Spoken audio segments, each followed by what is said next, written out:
2020년 8월 18일 화요일입니다. 오늘 아침 우리에게 주신 하나님의 말씀은 고린도전서 6장 1절에서부터 11절까지 말씀입니다. 너희 중에 누가 다른 이와 더불어 다툼이 있는데 구태여 불의한 자들 앞에서 고발하고 성도 앞에서 하지 아니하느냐? 성도가 세상을 판단할 것을 너희가 알지 못하느냐? 세상도 너에게 판단을 받겠거든 지극히 작은 일 판단하기를 감당하지 못하겠느냐? 우리가 천사를 판단할 것을 너희가 알지 못하느냐? 그러하거든 하물며 세상 일이랴. 그런즉 너희가 세상 사건이 있을 때에 교회에서 경히 여김을 받은 자들을 세우느냐? 내가 너희를 부끄럽게 하려 하여 이 말을 하노니 너희 가운데 그 형제 간의 일을 판단할 만한 지혜 있는 자가 이같이 하나도 없느냐? 형제가 형제와 더불어 송사할 뿐더러 믿지 아니하는 자들 앞에서 하느냐? 너희가 피차 고발함으로 너희 가운데 이미 뚜렷한 허물이 있나니 차라리 불의를 당하는 것이 낫지 아니하며 차라리 속는 것이 낫지 아니하냐? 너희는 불의를 행하고 속이는구나. 그는 너희 형제로다. 불의한 자가 하나님의 나라를 유업으로 받지 못할 줄을 알지 못하느냐? 미혹을 받지 말라. 음행하는 자나 우상 숭배하는 자나 간음하는 자나 탐색하는 자나 남색하는 자나 도적이나 탐욕을 부리는 자나 술 취하는 자나 모욕하는 자나 속여 빼앗는 자들은 하나님의 나라를 유업으로 받지 못하리라. 너희 중에 이와 같은 자들이 있더니 주 예수 그리스도의 이름과 우리 하나님의 성령 안에서 씻음과 거룩함과 의롭다 하심을 받았느니라. 바울은 적은 누룩이 온 덩어리에 퍼지는 것처럼 교회 안의 음행으로 대표되는 악을 방관해서는 안 되며 완전히 단절해야 한다고 말합니다. 그러나 이 말을 교회 밖 불신자들에게 적용할 필요는 없다고 합니다. 만약 불신자들이 저지르는 죄악으로 인해서 성도가 그들과의 교제를 단절해야 한다면 불신자 중에 성도와 교제할 수 있는 사람은 아무도 없을 것이기 때문입니다. 하지만 스스로 성도라고 말하면서도 불신자들과 별 차이 없이 죄를 짓는 자들은 교제를 단절할 뿐만 아니라 교회 안에서 엄중하게 치리하고 내쫓으라고 말합니다. 교회가 스스로의 정결함을 지킬 수 있는 자정 능력을 가지고 있어야 하기 때문입니다. 이어서 바울은 성도 간의 분쟁이 일어났을 때 교회가 어느 쪽이 옳고 그른지 판단할 수 있는 능력이 필요하다고 말합니다. 너희 중에 누가 다른 이와 더불어 다툼이 있는데 구태여 불의한 자들 앞에서 고발하고 성도 앞에서 하지 아니하느냐? 사람이 사는 곳에는 서로 다른 생각 때문에 다툼이 생길 수밖에 없습니다. 교회 안에서도 마찬가지로 성도들 사이에 다툼이 생길 수 있습니다. 문제는 이 다툼을 어떻게 해결하느냐 하는 것입니다. 고린도 교회에도 성도 간에 이런 다툼이 있었던 모양입니다. 그런데 그들은 성도들 사이에서 일어난 문제를 하나님과 성도들 앞에서 해결하려 하지 않고 하나님을 모르는 세상의 법정 앞에 가져가서 문제를 해결하려 했습니다. 바울은 이러한 고린도 교회의 행동을 보면서 성도들 앞에서 문제를 해결하지 않고 어째서 하나님을 몰라 불의한 판단을 하고 불의한 행동을 하는 이 로마의 관리들에게 판단을 맡기느냐고 책망합니다. 왜 바울은 그들을 책망했습니까? 2절부터 4절입니다. 성도가 세상을 판단할 것을 너희가 알지 못하느냐? 세상도 너희에게 판단을 받겠거든 지극히 작은 일 판단하기를 감당하지 못하겠느냐? 우리가 천사를 판단할 것을 너희가 알지 못하느냐? 그러하거든 하물며 세상 일이랴. 그런즉 너희가 세상 사건이 있을 때에 교회에서 경히 여김을 받은 자들을 세우느냐? 성도는 하나님의 백성으로서 하나님의 법을 받은 자들입니다. 그래서 성도는 세상을 판단할 수 있습니다. 우리의 기준이 아니라 하나님의 말씀의 기준으로 세상을 판단할 수 있는 것입니다. 그런데 왜 고린도 교인들은 천사도 판단할 수 있는 능력을 받은 성도로서 살지 않고 교회 안에서 성도들 사이에 일어나는 작은 일, 사소한 분쟁을 판단하지도 못하고 감당하지도 못하느냐? 이렇게 바울이 책망하고 있는 것입니다. 그런데 왜 너희는 이런 일상적이고 세상적인 문제로 다툼이 일어날 때 교회에서 멸시하는 세상 사람들을 재판관으로 세우느냐? 이 말입니다. 5절과 6절입니다. 내가 너희를 부끄럽게 하려 하여 이 말을 하노니 너희 가운데 그 형제 간의 일을 판단할 만한 지혜 있는 자가 이같이 하나도 없느냐? 형제가 형제와 더불어 송사할 뿐더러 믿지 아니하는 자들 앞에서 하느냐? 하나님의 백성은 하나님의 법을 따르는 다른 차원의 사람들이고 세상을 심판할 수준 있는 그런 삶을 살아야 할 높은 품격을 가진 자들인데 이런 일이 생겼다는 것 자체가 세상 앞에서 부끄럽고 창피스러운 일이라는 것입니다. 그래서 바울은 그들이 부끄러움을 알기를 바라는 마음에서 이 말을 한다고 합니다. 자신의 잘못을 부끄러워하는 자만이 변화되기 때문입니다.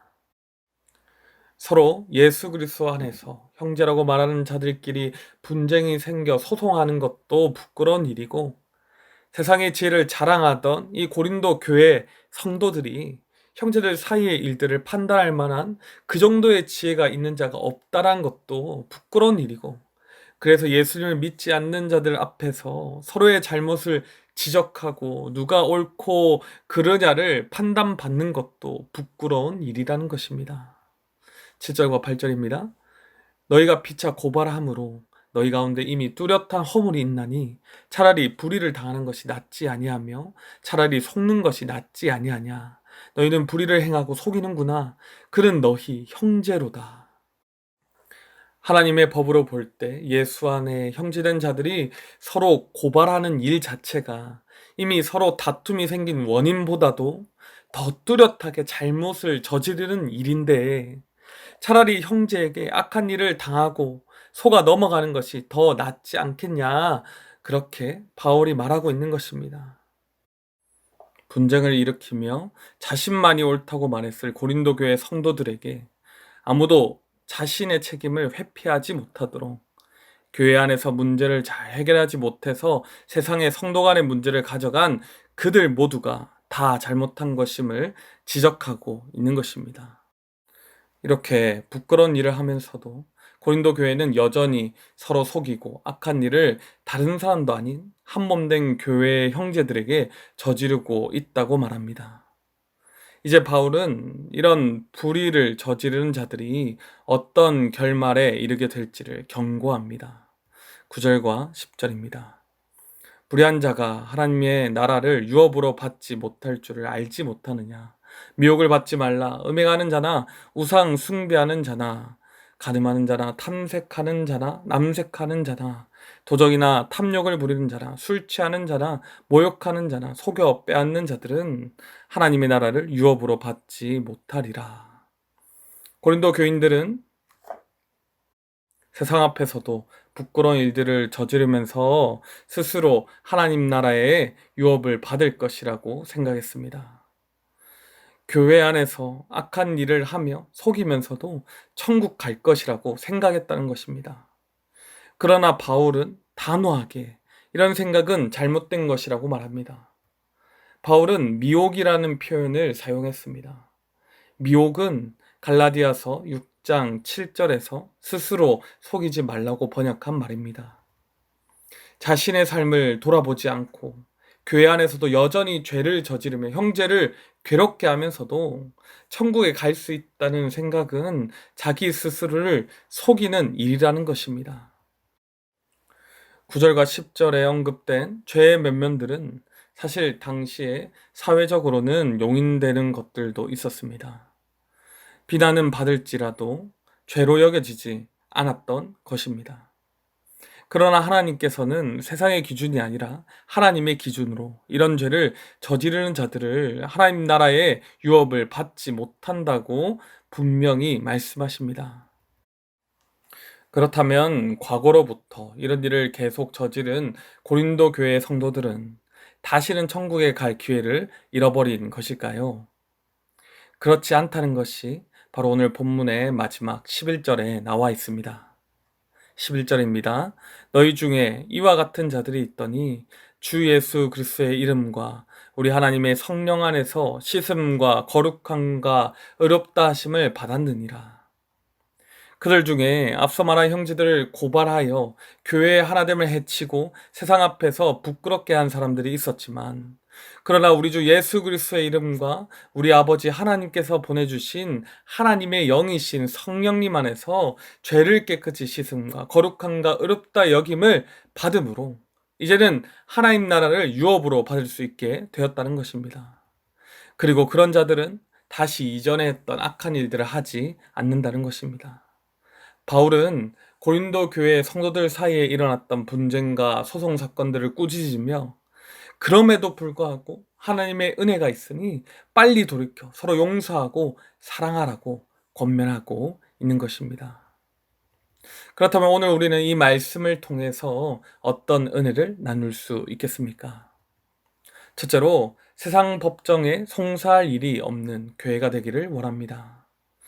바울이 세상 법정의 완악함과 성도가 세상 법정에 송사하지 말아야 한다는 것을 말한 것은 이 세상의 법을 무시하고 교회 공동체의 의지대로 밀어붙이라거나 아무리 억울하고 해결할 수 없는 일을 당한다 하더라도 세상 법정에 송사해서는 안 된다는 말이 아닙니다. 애초에 예수의 한몸된 공동체 형제 자매들이 서로를 송사할 일을 만들지 말아야 한다는 것입니다. 어느 한편의 명분이 옳다 할지라도 결국 교회에 상처를 남기게 되고 세상의 부끄러움을 사기 때문입니다. 불가피하게 서로 분쟁을 해결해야 한다면 교회의 질서에 따라서 교회 안에서 옳고 그름을 분별하고 치리해야 한다는 것이죠. 그러나 가장 좋은 것은 무엇이겠습니까? 서로 연약함과 부족함을 품어주고 인내하고 사랑해 줌으로 송사할 일이 없도록 하는 것입니다. 그러나 부득이하게 세상 법정에 송사할 수밖에 없는 일이 생긴다면 우리는 우리 자신과 우리의 공동체가 아직 성숙하지 못해 결국 부끄러운 일을 당하게 되었다는 사실을 인정해야 합니다. 그리고 우리의 죄로 인해 생긴 문제에 대해서 공동체가 함께 회개해야 합니다. 죄와 부족함의 인정과 회개는 더욱더 우리를 성장하게 할 것입니다. 하나님은 이 세상에 사는 모든 사람들에게 주시는 일반 은총으로서 법을 주셨습니다. 나라마다 법이 다르고 그 법이 완전하지 못하지만 법은 사회의 질서를 세우고 약자들을 보호하며 미래를 건강하게 세워가는 데 도움을 줍니다. 우리는 사회를 이끌어가는 법정과 법 또한 하나님께서 주셨음을 기억하고 법을 따라야 할 것입니다. 물론 우리의 신앙과 진리를 정면에서 공격하는 법에 대해서는 우리가 저항하고 거부해야 하겠지만, 특별한 경우를 제외한 대부분은 지금 상황 속에서 하나님의 뜻을 구하며 하나님의 인도하심대로 이 법을 받아들이며 살아야 합니다. 우리보다 우리를 더 잘 아시고 선한 길로 인도하신 하나님을 의지함으로 예수님의 한몸된 교회 공동체로서 덕을 세워가는 우리 모든 성도님들 되시길 간절히 소원합니다. 둘째로, 부족한 우리와 교회를 끝까지 새롭게 하시는 하나님을 신뢰하시기를 원합니다. 고린도 교회에는 수많은 문제가 있었습니다. 세상 앞에 부끄러움을 당하고 세상의 판단을 받아 수치스러운 지경에까지 이르렀습니다. 그러나 하나님께서는 이 교회를 버리지 않으시고 예수 안에서 성령으로 새롭게 하셨습니다. 바울의 애타는 훈계도 이런 하나님의 마음으로 인한 것입니다. 우리는 예수님을 나의 구주로 믿음으로 구원받고 성도가 되었습니다. 예수의 한몸된 공동체인 교회가 되었다는 것입니다. 그러나 이 사실이 지금 내가 하나님이 보실 때 완벽한 사람이 되었다는 것을 뜻하지 않습니다. 우리는 날마다 내 안의 욕망과 사탄의 유혹에 넘어지며 죄를 짓습니다. 교회 안의 형제 자매에게 씻지 못할 상처를 주기도 하고 개인적으로, 가정적으로 해결하지 못한 문제로 인해 교회에 부담이 되기도 합니다. 그러나 하나님께서는 이런 우리를 버리지 않으시고 예수 안에서 성령으로 새롭게 하십니다. 주님은 이런 우리를 의롭다고 칭하여 주시고 하나님 나라의 유업, 천국에서 영생을 주실 것을 약속하셨습니다. 그러면 이제 우리가 할 일은 다 끝난 것이겠습니까? 계속 개가 토하였던 것을 다시 먹듯이 다시 죄 짓는 자로 당당하게 죄를 지으며 살아야 하겠습니까? 그렇지 않습니다. 우리는 예수 그리스도와 함께 십자가에 못 박힌 자로서 죄인으로서 죽고 의인으로서 산 자들입니다. 이에 합당한 자로 살아야 한다는 것입니다. 예수님은 그들의 열매로 그들을 알리라고 말씀하셨습니다.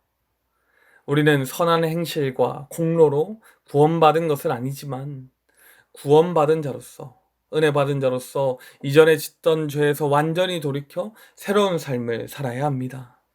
그리고 하나님의 말씀 안에서 의로운 삶을 살기 위해서 애써야 합니다. 그것이 구원받은 자의 증거를 보이며 사는 삶입니다. 이렇게 주 예수 그리스도의 이름과 우리 하나님의 성령 안에서 씻음과 거룩함과 의롭다 하심을 받은 자로서의 삶을 사는 우리가 되기를 원합니다. 세상에서 부끄러움을 당하는 자들이 아니라 예수님을 본받아서 복음을 선포하며 약한 자들을 강하게 하고 말씀을 가르치는 세상의 소망이 되는 우리가 되기를 간절히 소원합니다. 기도하겠습니다. 우리를 한없는 사랑으로 사랑하여 주시는 아버지 하나님, 날마다 우리를 죄에서 건져주시고 거룩한 삶을 살도록 하심을 감사합니다. 그러나 우리는 연약하여 날마다 죄 가운데 넘어집니다.